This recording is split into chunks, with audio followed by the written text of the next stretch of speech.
Hola, les habla el abogado Carlos Monroy. Es para mí un gusto poder estar con ustedes. Personajes bíblicos, Rey Salomón, los secretos de su caída, quinta parte. Me da un gusto poder estar nuevamente con ustedes. Les habla el abogado Carlos Monroy. Vamos a empezar nuestro estudio. Esta es la última parte de lo que vamos a ver del Rey Salomón. De las causas que puedo mencionar en cuanto a la caída de Salomón, se pueden establecer algunas muy claras y que dentro del presente estudio estaremos examinando. Tenemos como inciso A, las ofrendas para construir el templo. Si algo pide Dios cuando le es llevada ofrenda a su presencia, es que la misma sea dada de todo corazón y voluntariamente. Así lo vemos cuando Dios, por boca de Moisés, le dice al pueblo que le levante un santuario para que él habite en el mismo. En el libro de Éxodo 25:8 dice: y hará un santuario para mí, y harán un santuario para mí, y habitaré en medio de ellos. En el libro de Éxodo 35:21: y vino todo varón a quien su corazón estimuló, y todo aquel quien su espíritu le dio voluntad, con ofrenda a Jehová, para la obra del tabernáculo de reunión, y para toda su obra, y para las sagradas vestiduras. También leemos en Éxodo 25:2: di a los hijos de Israel que tomen para mí ofrenda, de todo varón que la diere de su voluntad, de corazón tomaréis mi ofrenda. En este último pasaje bíblico mencionado, se hace clara referencia por parte de Dios que la ofrenda que se tiene que dar tiene que ser voluntariamente dada, sin coacción, sin violencia, sin un fin convenenciero, etc. El espíritu de sacrificio que debería haber en el pueblo de Israel debería ser con una actitud devocional. Esto es, con la finalidad de adorar y glorificar la grandeza de Dios. Sin embargo, podemos notar cómo el rey Salomón empezó a desviar su corazón, y para lograr tener un templo esplendoroso para Dios y rodeado de riquezas, oprimió al pueblo para que le trajesen ofrendas que no eran voluntarias. De esta manera el pueblo se vio oprimido, por lo que fue un error del rey, que con posterioridad se volvió en una actitud de codicia, de arrogancia y por querer tener más y más riquezas. Cuando el rey David le transmitió la responsabilidad a Salomón, su hijo, para construir el templo o la casa de Dios, David hace una pregunta al pueblo de Israel. Leemos en el primer libro de Crónicas 29, versículos 5 y 6. Oro pues para las cosas de oro, y plata para las cosas de plata, y para toda la obra de las manos de los artífices. ¿Y quién quiere hacer hoy ofrenda voluntaria para Jehová? Entonces los jefes de familia y los príncipes de las tribus de Israel, jefes de millares y de centenas, con los administradores de la hacienda del rey, ofrecieron voluntariamente. Notemos que dicha invitación al pueblo queda plasmada: ¿quién quiere hacer hoy ofrenda a Jehová? Es clara la invitación voluntaria para realizar un servicio a Dios. Como respuesta a la invitación, todos los israelitas respondieron afirmativamente. Pues bien, esto es algo que queda plasmado en uno de los errores que cometió el rey Salomón al estar pidiendo ofrenda para el templo que estaba construyendo para Dios. Queda claro que su sentir por levantar ofrenda no era con la finalidad ya original de hacer el templo nada más, sino de hacerlo esplendorosamente grande, esplendorosamente hermoso, y que eso obviamente requería dinero. Pero ya no lo estaba haciendo Salomón pidiendo ofrenda voluntaria, sino les exigía, y eso no era correcto. Tenemos como inciso B la selección de personajes para la construcción del templo. En tiempos de Moisés, el tabernáculo construido en medio del desierto por orden de Dios iba acompañado del señalamiento de individuos capacitados y diestros, como es el caso de Bezaleel, perteneciente a la tribu de Judá. También se asignó a otro personaje llamado Aholiab. Este era de la tribu de Dan. En el libro de Éxodo 35, 30 al 35 dice: y dijo Moisés a los hijos de Israel: mirad, Jehová ha nombrado a Bezaleel, hijo de Uri, hijo de Ur, de la tribu de Judá, versículo 31, y lo ha llenado del Espíritu de Dios en sabiduría, en inteligencia, en ciencia y en todo arte, versículo 32, para proyectar diseños para trabajar en oro, en plata y en bronce, versículo 33, y en la talla de piedras de engaste y en la obra de madera, para trabajar en toda labor ingeniosa, versículo 34, ya ha puesto en su corazón el que pueda enseñar, así él como Aholiab, hijo de Ahisamach, de la tribu de Dan, versículo 35, y los ha llenado de sabiduría de corazón, para que hagan toda obra de arte y de invención, y de bordado en azul y en púrpura, en carmesí, en lino fino y en telar, para que hagan toda labor e inventen todo diseño. También leemos en el libro de Éxodo 36, 1 y 2. Así pues, Bezaleel y Aholiab y todo hombre sabio de corazón, a quien Jehová Dios dio sabiduría e inteligencia para saber hacer toda la obra del servicio del santuario, harán todas las cosas que ha mandado Jehová. Versículo 2. Y Moisés llamó a Bezaleel y a Aholiab y a todo varón sabio de corazón, en cuyo corazón había puesto Jehová sabiduría, todo hombre a quien su corazón le movió a venir a la obra para trabajar en ella. Vemos cómo el corazón de estas personas era un corazón íntegro y dispuesto a hacer la obra en el tiempo de Moisés para levantar el tabernáculo. Continuemos. Sin embargo, los descendientes de estos trabajadores mencionados, los descendientes de estos hombres mencionados, artesanos, comenzaron poco a poco a ser ambiciosos y de una sencillez admirable pasaron a una arrogancia total. Sabedores de que tenían un talento especial para realizar obras como la del tabernáculo, empezaron a tener ambición de querer tener más riqueza por lo que hacían, de tal manera que estos descendientes se llegaron a emplear en otras naciones, donde los reyes les pedían hacer obras dedicadas al paganismo, deshonrando a Dios y utilizando mal sus habilidades. Volviendo al tiempo de Salomón, el tiempo que acabamos de leer fue el tiempo de Moisés, fue el tiempo del tabernáculo. Ahora volviendo a mencionar a Salomón, cuando el rey buscó maestros para ejecutar la construcción del templo, el cual para su construcción llevaría minuciosas especificaciones, acudió a pedir ayuda al rey de Tiro para que, si hubiese un hombre que pudiera tener las habilidades de trabajar el oro, plata y todo metal precioso, pudiera facilitárselo. Aquí es un error que cometió el rey Salomón, puesto que primero debería haber recurrido a las personas que estaban dentro del pueblo de Israel, que supieran realizar este tipo de actividades. Sin embargo, se lo pide al rey de Tiro. Pero ¿cuál es el problema que se lo pida?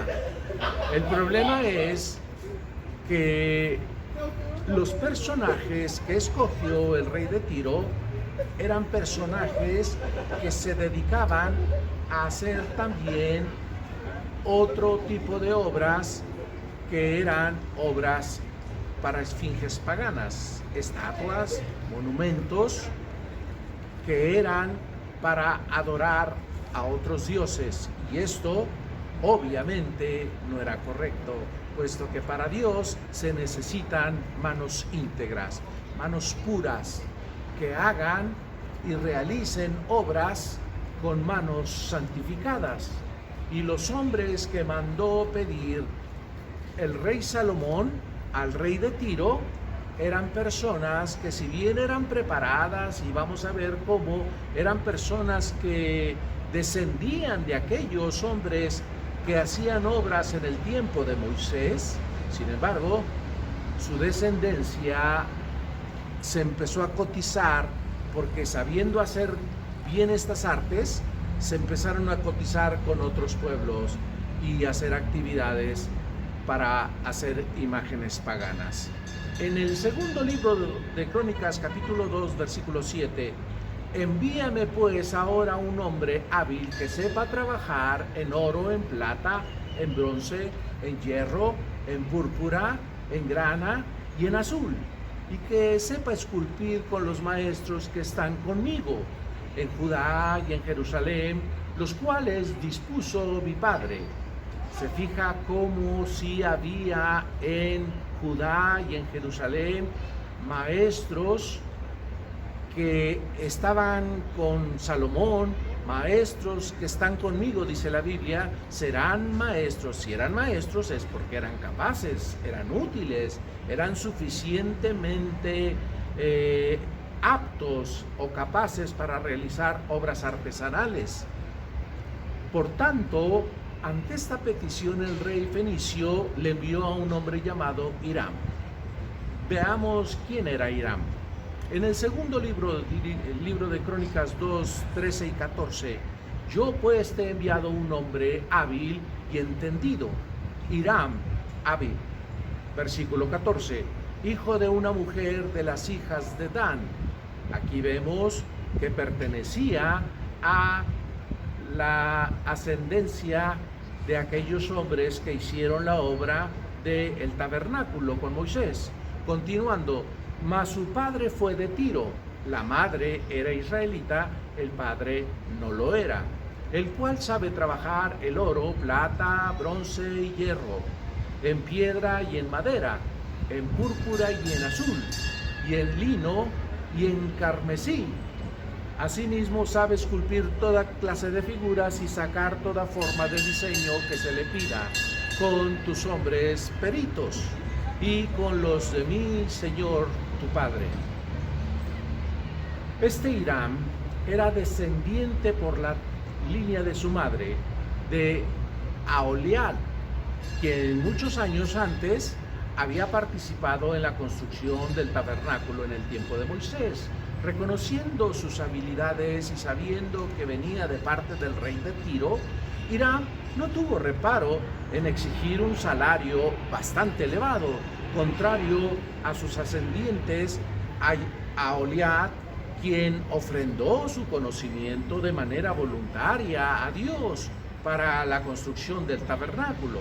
Una gran diferencia.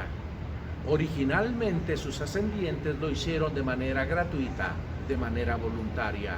Este hombre, además de hacer obras cobrando, ya había hecho obras también paganas y venía ahora a hacer el templo de Dios. Continuemos, por lo que Hiram, al tener como prioridad el dinero para su beneficio, se desprende que su Dios era Mamón.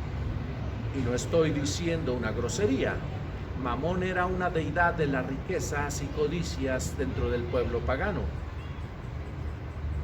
Me gustaría hacer una consideración respecto al servicio a Dios. Para nuestro tiempo, cuando hemos decidido dedicar a llevar la obra y palabra del Señor a todo el mundo, hemos de reconocer que lo hacemos con un deseo genuino y desinteresado. Servimos a Dios con el corazón y deseosos de que día a día seamos obreros dignos de Dios, que no tenemos de qué avergonzarnos. Así es con todos los servidores, o debería ser. Todos son importantes y útiles para el servicio, desde el que parece que hace algo insignificante hasta el que parece el más importante dentro de una obra de Dios. Para Dios, todos somos importantes voluntarios y de corazón. Aquí debo incluir a todos aquellos que cuando un servidor, o sea yo, les he pedido que aprieten el botón de suscribirse al canal, quizá no tengan la menor idea de lo que implica, pero para Dios, usted es un participante importante de la proclamación del Evangelio. Con apretarle un botón, claro, porque usted está colaborando para esparcir la palabra de Dios y parece insignificante, pero no lo es. Está haciendo algo importante a la par del más importante que pueda considerarse en lo que hacemos. Por lo que yo les agradezco todo el tiempo su colaboración cuando ustedes están haciendo algo para esparcir el Evangelio, como es apretar un botón. Bien, para Dios, entonces, no hay servidor ni mayor ni menor. El servidor es aquel que da su vida por sus semejantes. Lo que hacemos por Dios nunca debe ser por un salario, por un beneficio económico o por razones que sean egoístas. Siempre debe ser una actitud voluntaria y dispuesta de corazón. Inciso C. La vanidad y la falta de humildad. En cierta ocasión vino a visitar a Salomón la reina de Sabá para constatar lo que había oído en cuanto a su sabiduría en lo referente a la construcción del templo de Dios que había levantado el rey Salomón. En el primer libro de Reyes, capítulo 10, versículo 1 al 7 y del 10 al 13 dice lo siguiente: oyendo la reina de Sabá la fama que Salomón había alcanzado por el nombre de Jehová, vino a probarle con preguntas difíciles. Versículo 2. Y vino a Jerusalén con un séquito muy grande, con camellos cargados de especias y oro en gran abundancia y piedras preciosas. Y cuando vino a Salomón, le expuso todo lo que en su corazón tenía. Versículo 3. Y Salomón le contestó todas sus preguntas y nada hubo que el rey no le contestase. Versículo 4. Y cuando la reina de Saba vio toda la sabiduría de Salomón y la casa que había edificado, 5, versículo 5, asimismo la comida de su mesa, las habitaciones de sus oficiales, el estado y los vestidos de los que le servían, sus maestresalas y sus holocaustos que ofrecían en la casa de Jehová, se quedó asombrada. Versículo 6. Y dijo al rey: verdad es lo que oí en mi tierra de tus cosas y de tu sabiduría. Versículo 7. Pero yo no lo creía hasta que he venido y mis ojos han visto que ni aún se me dijo la mitad. Es mayor tu sabiduría y bien que la fama que yo había oído. Versículo 10. Y dio ella al rey 120 talentos de oro y mucha especiería y piedras preciosas. Nunca vino tan gran cantidad de especias como la reina de Saba dio al rey a Salomón. Versículo 11. La flota de Hiram que había traído el oro de Ofir, traía también de Ofir mucha madera de sándalo y piedras preciosas. Versículo 12. Y de la madera de sándalo hizo el rey baluastres para la casa de Jehová y para las casas reales, arpas, salterios, para los músicos, para los cantores. Nunca vino semejante madera de sándalo, ni se ha visto hasta hoy. El versículo 13, y el rey Salomón dio a la reina de Saba todo lo que ella quiso y todo lo que pidió, además de lo que Salomón le dio. Y ella se volvió y se fue a su tierra con sus criados. Versículo 14. El peso de oro que Salomón tenía de renta cada año era 666 talentos de oro. Repito este versículo porque es importante para que vean cómo Salomón estaba cobrando renta de las cosas que pasaban por territorio del pueblo de Israel. El peso de oro que Salomón tenía de renta cada año era 666 talentos de oro.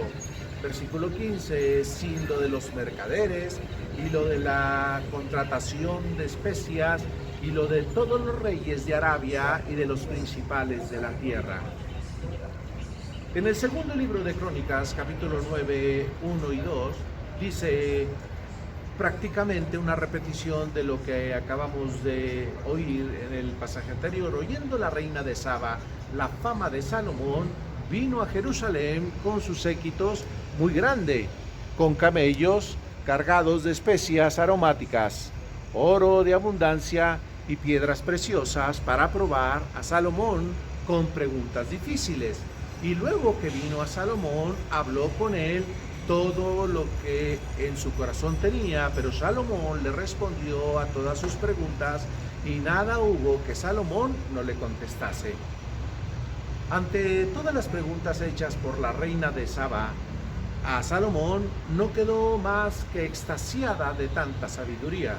Así como ella, vinieron cantidad de reyes a conocer al rey Salomón y escucarlo, por lo que sin darse cuenta Salomón empezó a subirse en un ladrillo de vanidades y poca humildad, de la cual con el tiempo vemos que se cayó.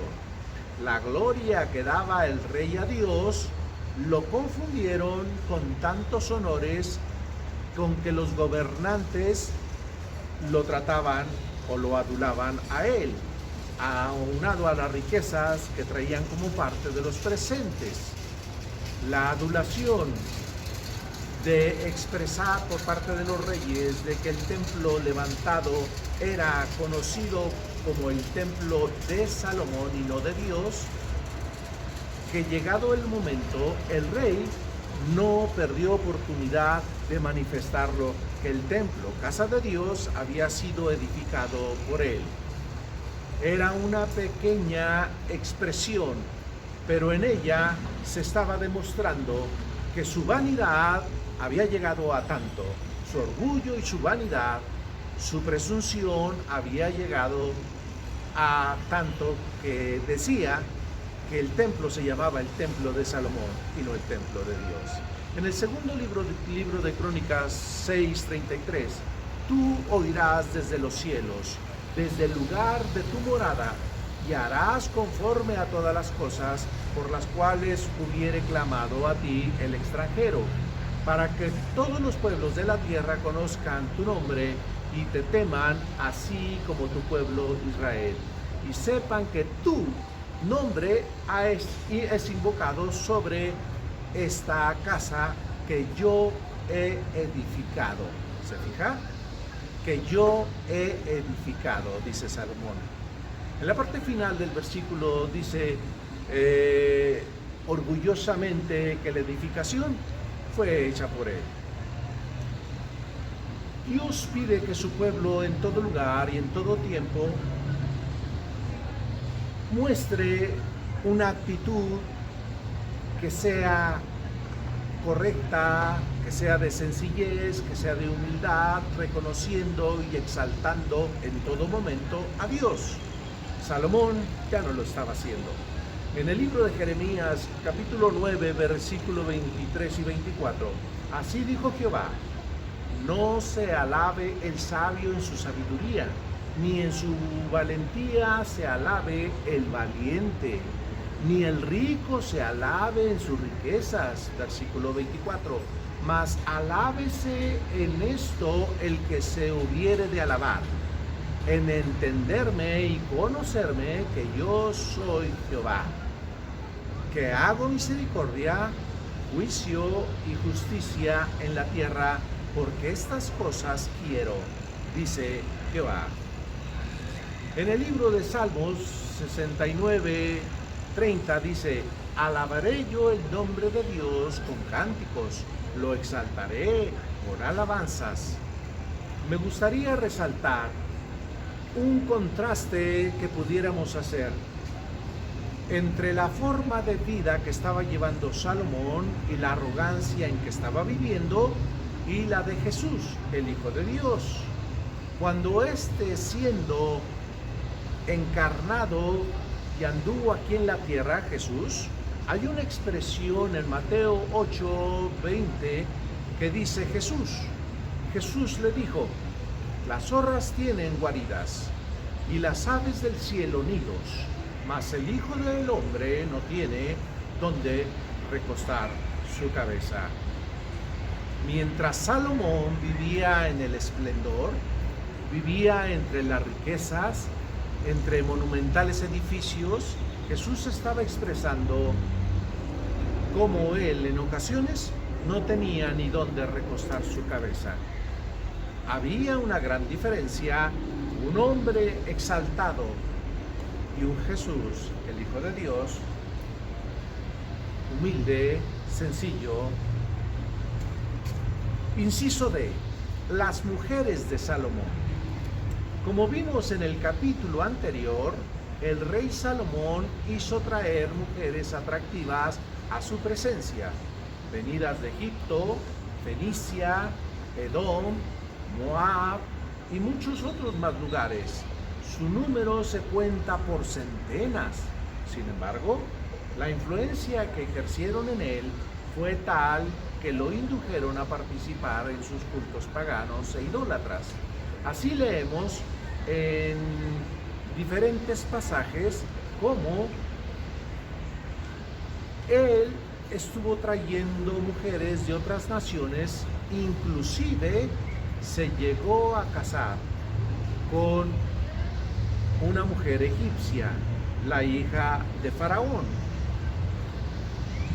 Todo esto trajo una influencia de paganismo al corazón de Salomón. Vayamos al inciso E, el arrepentimiento. Durante el reinado de Salomón, Dios se le había aparecido 2 veces. La primera, en un sueño nocturno en Gabaón, cuando Dios le dio sabiduría. En esa ocasión le exhortó a que su conducta fuera humilde y así también que obedeciera los mandamientos de la ley. La segunda visita de Dios a Salomón se da después de la dedicación del templo. Allí Dios le apremia a ser fiel. Sin embargo, todo lo expresado por Dios, él lo tuvo en poco. En el primer libro de Reyes, capítulo 11, 9 y 10 dice: y se enojó Jehová contra Salomón por cuanto su corazón se había apartado de Jehová Dios de Israel, que se le había aparecido 2 veces. Versículo 10, y le había mandado acerca de esto que no siguiese a dioses ajenos, mas él no guardó lo que le mandó Jehová. Salomón caminó en sus últimos días llenos de vacíos en su interior. Teniéndolo todo, nada le llenaba. Creyendo ser feliz, tenía una amargura en su corazón. Buscó respuestas en las cosas materiales y se enredó en los placeres de este mundo y nada tenía como respuesta. Los que decían que eran sus amigos lo traicionaron. Sus compañeros del reino se levantaron contra él. En el libro de Eclesiastés 2, versículo 4 al 18, dice: engrandecí mis obras, edifiqué para mí casa, planté para mí viñas, me hice unos cuartos y jardines y planté en ellos árboles de todo fruto. Me hice estanques de agua para regar de ellos el bosque donde crecían los árboles. Compré siervos y siervas y tuve siervos nacidos en casa. También tuve posesión grande de vacas y de ovejas, más que todos los que fueron antes de mí en Jerusalén. Me amontoné también plata y oro y tesoros preciados de reyes y de provincias. Me hice de cantores y cantoras, de los deleites de los hijos de los hombres y de toda clase de instrumento de música. y fui engrandecido y aumentado más que todos los que fueron antes de mí en Jerusalén. A más de esto conservé conmigo mi sabiduría. No negué a mis ojos ninguna cosa que deseara, ni aparté mi corazón de placer alguno, porque mi corazón gozó de todo mi trabajo, y esta fue mi parte de toda mi faena. Miré yo luego todas las obras que habían hecho mis manos y el trabajo que tomé para hacerlas. Y he aquí, todo era vanidad y aflicción de espíritu y sin provecho debajo del sol. Después volví yo a mirar para ver la sabiduría y los desvaríos y la necedad, porque ¿qué podría hacer el hombre que venga después del rey? Nada, sino lo que ya ha sido hecho.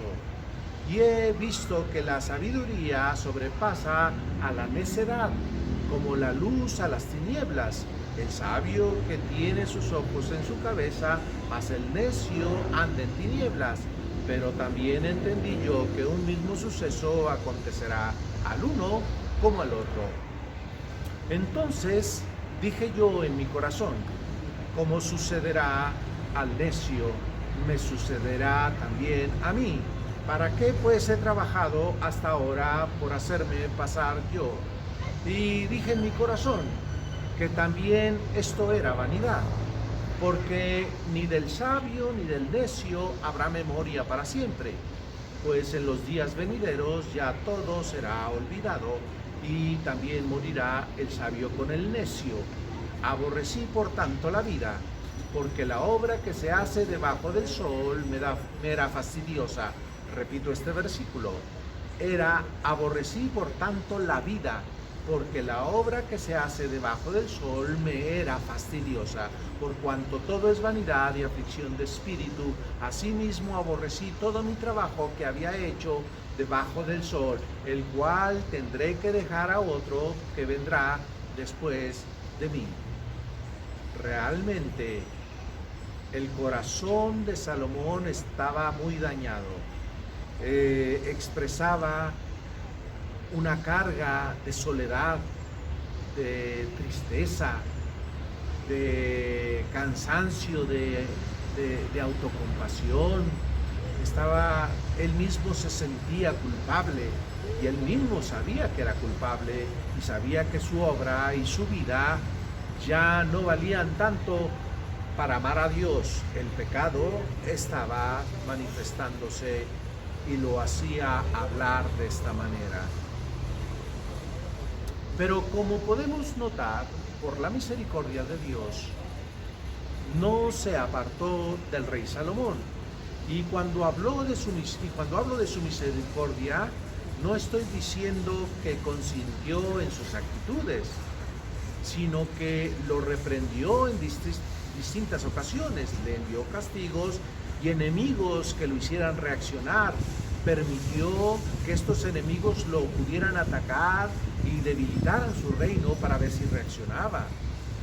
Aquí quiero hacer un paréntesis porque quiero hacer un comentario, que hay personas que conociendo a Dios están haciendo lo incorrecto y muchas veces Dios está hablando, haciendo y diciendo algunas cuestiones por las que tienen que pasar por situaciones difíciles, a ver si pueden volver al camino de Dios y dependan de Dios y no dependan de sus propias habilidades. No es que Dios quiera tenernos encima de nosotros, que Él esté siempre presionándonos. Lo que Él quiere es que tengamos un corazón recto y puro. El hombre debe de entender que sobre todo aquel que ha conocido a Dios ya no puede conocer otra cosa mejor, porque lo mejor que pudo haber conocido fue haber reconocido la existencia de Dios y su presencia en el corazón del hombre. Y para los que estamos en este tiempo, el cristianismo. En 11:14 de Primera Reyes dice, y Jehová suscrito un adversario a Salomón. Hadad, edomita de sangre real, el cual estaba en Edom. Porque cuando David estaba en Edom y subió Joab, el general del ejército, a enterrar los fallecidos, y quitó la vida a todos los varones de Edom, porque 6 meses habitó ahí Joab y todo Israel hasta que hubo acabado con todo el sexo masculino en Edom. Hadad huyó y con él algunos varones edomitas de los siervos de su padre, y se fue a Egipto. Era entonces Hadad muchacho pequeño. Y se levantaron de Madián y vinieron a Parán, y tomando consigo hombres de Parán, vinieron a Egipto, a Faraón, rey de Egipto, el cual les dio casa y les señaló alimentos y aún les dio tierra, y halló Hadad gran favor delante de Faraón, el cual le dio por mujer la hermana de su esposa, la hermana de la reina Tapenés. Y la hermana de Tapenés le dio a luz su hijo Genobad, al cual destetó Tapenés en casa de Faraón. Y estaba Genobad en casa de Faraón, entre los hijos de Faraón. Y oyendo Hadad en Egipto que David había dormido con sus padres y que era muerto Joab, general del ejército, Hadad dijo a Faraón: déjame ir a mi tierra. Faraón le respondió: ¿por qué? ¿Qué te falta conmigo? ¿Qué procuras irte a tu tierra? Él respondió: nada. Con todo, te ruego que me dejes ir. Dios también levantó por adversario contra Salomón a Rezón, hijo de Eliada, el cual había huido de su amo Hadad Ezer, rey de Sobá, y había juntado gente contra él, y se había hecho capitán de una compañía cuando David deshizo a los de Sobá. Después fueron a Damasco y habitaron ahí, y le hicieron rey en Damasco. Y fue adversario de Israel todos los días de Salomón, y fue otro mal con Had, porque reinó sobre Siria. También Jeroboam, hijo de Nabat, efrateo de Sereda, siervo de Salomón, cuya madre se llamaba Serúa, la cual era viuda, alzó su mano contra el rey. La causa por la cual éste alzó su mano contra el rey fue esta: Salomón edificó a Miló, cerró el portillo de la ciudad de David, su padre. Y este varón, Jeroboam, era valiente y esforzado.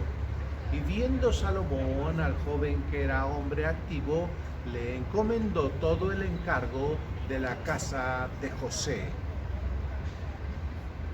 El reino de Salomón fue dividido en tiempos de su hijo Salomón, el hijo de Salomón. Sin embargo, Dios envió un profeta para enviarle y avisarle dicho acontecimiento. En el primer libro de Reyes, capítulo 11 y 12, dice: y dijo Jehová a Salomón: por cuanto ha habido esto en ti, y no has guardado mi pacto ni mis estatutos que yo te mandé, romperé de ti el reino y lo entregaré a tus siervos. Sin embargo, no lo haré en tus días por amor a David tu padre, lo romperé de la mano de tu hijo. Cuando está hablando de romper, está hablando de que habrá una división. El arrepentimiento de Salomón llegó en sus últimos días, y después de reconocer cada uno de sus errores y del pecado, buscó el arrepentimiento con Dios y se propuso dejar una huella o enseñanzas para las futuras generaciones. El arrepentimiento del rey Salomón para con su creador fue sincero, pero los hechos de su apostasía dejaron huella en muchos de los pobladores de Israel. Muchos siguieron la actitud de él, arrepintiéndose delante de Dios, pero muchos otros, tristemente, siguieron por su mal proceder. Sin embargo, Salomón dejó ejemplo de su arrepentimiento al escribirles a las generaciones venideras palabras como las que se expresan en Eclesiastés, capítulo 12, versículo 1 en adelante. Acuérdate de tu Creador en los días de tu juventud, antes que vengan los días malos y lleguen los años en los cuales digas, no tengo en ellos contentamiento, antes que se oscurezca el sol y la luz y la luna y las estrellas y vuelvan las nubes tras la lluvia, cuando temblarán los guardas de la casa y se encorvarán los hombres fuertes y cesarán las muelas porque han disminuido y se oscurecerán los que miran por las ventanas. Y las puertas de afuera se cerrarán por lo bajo del ruido de la muela, cuando se levantará a la voz del ave y todas las hijas del canto serán abatidas. Estas palabras las escribió Salomón con una idea de dejar huella y de decirle a los jóvenes que buscaran a Dios, que no se olvidaran de Él. Con esto doy por terminado esta lección. Todas estas palabras y todo lo que hemos visto en esta lección son cosas que parecieran que no las contemplamos cuando Salomón ofendió a Dios. Hacemos énfasis en cuanto a que se llenó de vanidad, sí, cierto. Hacemos énfasis en cuanto a que tuvo muchas mujeres y lo llevaron a adorar a dioses paganos, sí es cierto. Sin embargo, hay otras cosas como las que hemos visto que pareciera que no tienen tanto peso, pero lo tienen como el que más. Es el caso de lo que hemos estado hablando. Cómo traer hombres a hacer una obra santa cuando ellos habían hecho con sus manos obras a imágenes paganas. Así como la ofrenda que estaba pidiendo era una ofrenda ya no voluntaria, la exigía Salomón con la justificación de levantar casa para Dios, pero mucha de ella Salomón la disfrutaba. Cosas que a veces expresaban, manifestaba, como lo dije antes, el templo de Salomón. No era el templo de Salomón, era la casa de Dios, era el templo de Dios, pero él quería aparecer en todas las cosas porque estaba necesitado de una actitud de sobresalir, y eso se convirtió en vanidad, en orgullos, en actitudes erróneas. Con esto doy por cerrado el estudio del rey Salomón, esperando que haya sido de bendición para todos y cada uno de ustedes. También les quiero recordar que hay que apretar el botón de suscribirse. Hágalo para que se pueda fomentar los videos, se puedan esparcir con mayor cantidad en medio de este canal en el cual estamos apareciendo. Entre más suscritos tengamos, más se reproducen los videos, y esto será una bendición para todos. Les agradezco. Bendiciones.